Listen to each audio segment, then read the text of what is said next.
सोचिए, एक ऐसी जगह जहां से भारत की आत्मा की पहली धड़कन सुनाई दी थी। एक ऐसी जमीन जिसने सिर्फ बड़े बड़े साम्राज्य ही नहीं बनाए, बल्कि ऐसे विचार भी दिए जिन्होंने पूरी दुनिया को बदल कर रख दिया। जी हां, आज हम बिहार की कहानी में गहराई से उतरने वाले हैं। ये बहुत ही पावरफुल स्टेटमेंट है ना?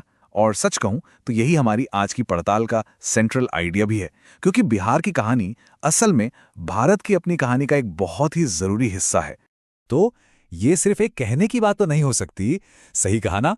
तो चलिए साथ मिलकर इस पहेली को सुलझाते हैं और पता लगाते हैं कि आखिर क्या है जो इस जमीन को इतना इतना फाउंडेशनल बनाता है। तो चलिए शुरू करते हैं पहले हिस्से से।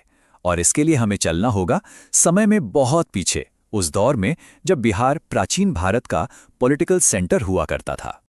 आज हम जिसे बिहार कहते हैं ना, पुराने जमाने में वही मगध कहलाता था। और ये सिर्फ कोई आम राज्य नहीं था, ये तो प्राचीन भारत की पहली सुपर पावर थी।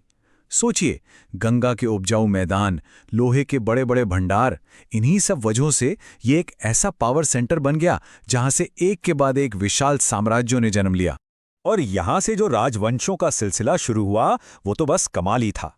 मगध की नींव पर ही खड़ा हुआ मौर्य साम्राज्य, जिसे सम्राट अशोक ने अपनी ऊंचाइयों तक पहुंचाया। और फिर आया गुप्त साम्राज्य, जिसे हम अक्सर भारत का गोल्डन एज भी कहते हैं। और ये सब कुछ यहीं से शुरू हुआ था। लेकिन रुकिए, कहानी सिर्फ राजा महाराजाओं और साम्राज्यों की नहीं है। बिहार पॉलिटिकल इनोवेशन का भी एक बड़ा हब था।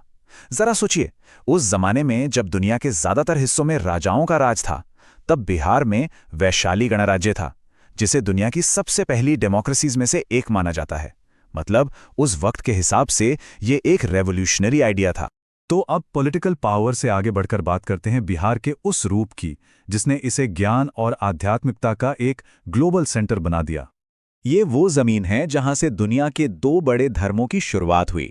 जी हां, यहीं बोधगया में उसी बोधि पेड़ के नीचे सिद्धार्थ गौतम को ज्ञान मिला और वो बुद्ध कहलाए। और इसी धरती पर भगवान महावीर ने जन्म लिया और ज्ञान प्राप्त किया, जो जैन धर्म के 24वें तीर्थंकर थे। जरा सोचिए, सिर्फ एक जगह ने दुनिया के करोड़ों अरबों लोगों की स्पिरिचुअल लाइफ को कितना गहरा आकार दिया है। और जब ज्ञान की बात हो ही रही है तो नालंदा यूनिवर्सिटी से बेहतर मिसाल और क्या हो सकती है। 5th सेंचुरी में बनी ये दुनिया की पहली रेजिडेंशियल यूनिवर्सिटी थी। सोचिए कितना रिवोल्यूशनरी आइडिया था उस जमाने में कि दुनिया भर से स्कॉलर्स और स्टूडेंट्स एक ही जगह पर आकर रहें, सीखें और बहस करें। जरा इसके स्केल का अंदाजा लगाइए। यहां पर 10,000 से ज्यादा स्टूडेंट्स पढ़ते थे। और ये स्टूडेंट्स कहां से आते थे? चीन, कोरिया, जापान, तिब्बत, यहां तक कि पर्शिया और ग्रीस से भी। ये सच में एंशिएंट वर्ल्ड का एक ग्लोबल नॉलेज हब था। कह सकते हैं उस जमाने का हार्वर्ड या ऑक्सफोर्ड। और यहां पढ़ाया क्या जाता था? अरे सब कुछ, फिलॉसफी और मेडिसिन से लेकर एस्ट्रोनॉमी और मैथमेटिक्स तक। मतलब नालंदा और विक्रमशिला जैसे सेंटर्स में ज्ञान का एक पूरा यूनिवर्स सिखाया जाता था। और इसी ने इन्हें उस दौर का सबसे एडवांस लर्निंग सेंटर बनाया। चलिए अब एंशिएंट पास्ट से निकलकर आज के बिहार में आते हैं और देखते हैं कि वो महान विरासत आज भी वहां की रिच और वाइब्रेंट कल्चर में कैसे जिंदा है। देखिए, बिहार का कल्चर कोई एक जैसा नहीं है। ये तो भोजपुरी, मैथिली, मगधी और अंगिका जैसे कई अलग अलग कल्चरल रीजन्स का एक खूबसूरत संगम है। हर इलाके की अपनी अलग धुन है, अपना अलग स्वाद है और अपनी एक अलग पहचान है। और हाँ, मैथिली तो सिर्फ एक बोली नहीं, बल्कि भारत की सबसे पुरानी और रिच लिटरेरी ट्रेडिशंस में से एक है। और जब त्योहारों की बात आती है तो छठ पूजा का नाम सबसे पहले आता है। ये प्रकृति और सूर्य देव को समर्पित एक बहुत ही गहरा स्पिरिचुअल डिसिप्लिन है। इसमें भक्त नदी में खड़े होकर डूबते और फिर उगते सूरज को अर्घ्य देते हैं। ये आस्था और पवित्रता का एक ऐसा नज़ारा होता है जिसे शब्दों में बयां करना मुश्किल है। बिहार की कला भी कुछ कम नहीं है। वर्ल्ड फेमस मधुबनी पेंटिंग को ही ले लीजिए। अपने कॉम्प्लेक्स जियोमेट्रिक पैटर्न्स और चमकीले रंगों के लिए जानी जाने वाली ये आर्ट अब पूरी दुनिया में एक्सपोर्ट होती है। और सिर्फ यही नहीं, मंजूषा आर्ट और सिक्की ग्रास से बनी खूबसूरत चीजें भी हैं। मतलब ट्रेडिशंस का एक जीता जागता कैनवस है ये। और भाई, खाने की बात कैसे भूल सकते हैं? लिट्टी चोखा, बिहार की ये सिग्नेचर डिश वहां के सिंपल, पौष्टिक और जमीन से जुड़े लाइफस्टाइल को एकदम परफेक्टली दिखाती है। और यहीं से हम पहुंचते हैं बिहार की इकोनॉमी की रीढ़ की हड्डी पर, यानी कि इसकी खेतीबाड़ी पर, जिससे ताकत मिलती है गंगा के उपजाऊ मैदानों से।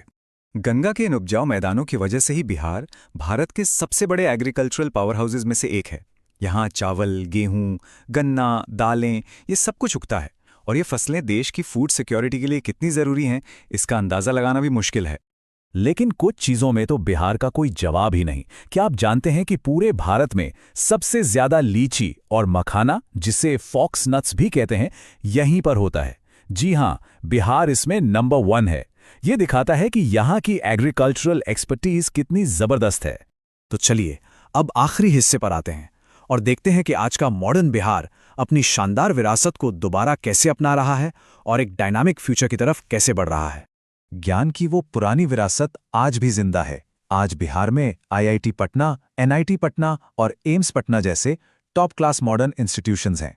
और सबसे बड़ी बात, नालंदा इंटरनेशनल यूनिवर्सिटी को फिर से रिवाइव किया गया है, जो एक तरह से अतीत के गौरव को भविष्य के एम्बिशन से जोड़ती है।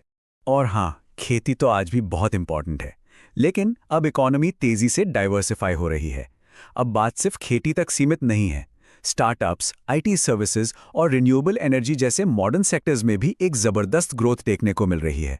तो बात घूम फिरकर वहीं आ जाती है कि बिहार सिर्फ हिस्ट्री नहीं है, बिहार हेरिटेज है।